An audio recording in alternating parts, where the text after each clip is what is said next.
Since the Southeast in particular could not provide a large pool of combatant soldiers, Britain had to recruit from elsewhere. The second marker for army recruitment was proximity to Hausa land or the ability to quickly learn to speak Hausa. Lugard claimed that the pagan Gwaris, Kedaras, and other tribes yield to none in bravery. They all speak Hausa, and I hope to enlist many. Lugard's primary concern was to dissolve the army's mono-religious character. Yet he had little interest in making it a nationally representative army that reflected Nigeria's ethno-regional composition. He informed the Colonial Office, "It is, in fact, my desire to make the West African Frontier Force, as far as possible, a Hausa-speaking pagan force." The third way for an ethnic group to earn the tag of martial race was to demonstrate a history of resistance to the Sokoto Caliphate.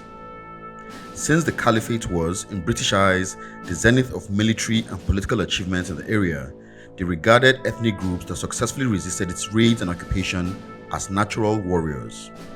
These factors gave the Hausa neighboring ethnic groups an advantage, but made it difficult to recruit ethnic groups from faraway locations in southern Nigeria.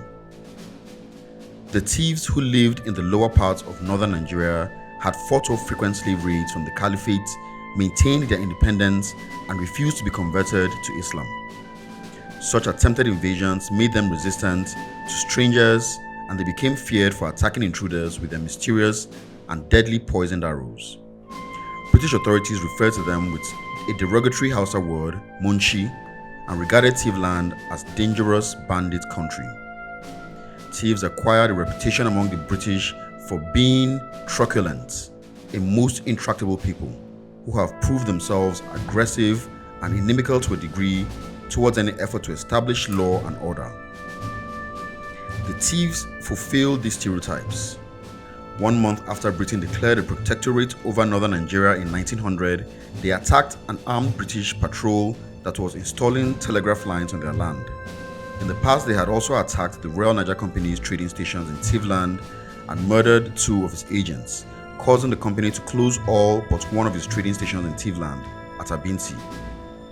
In January 1906, they sacked and burned the remaining factory at Abinti. Although these attacks brought British military reprisals against the thieves, it also made them, in British eyes, a potential warrior race and target for military recruitment. In his 1906 annual report, Lugard reported to the Colonial Office, "The Munshis are stated to be an extremely fine race, fearless and independent, and very industrious."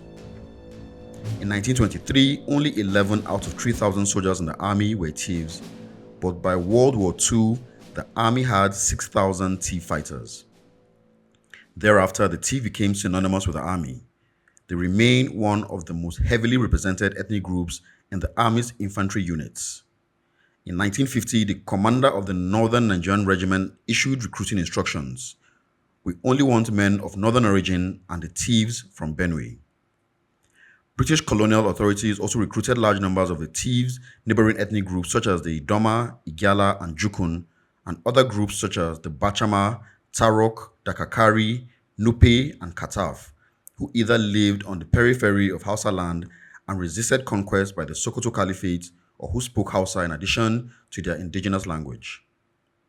Lugard's desire to make the army a Hausa-speaking, non-Muslim force succeeded, and men from these ethnic groups still dominate the Nigerian Army's combat units. 60% of post-independent Nigerian Chief of Army staff came from these parts of the country. This ethnic manipulation meant that for much of its history, the army tended to be an ethnic anomaly in most of Nigeria.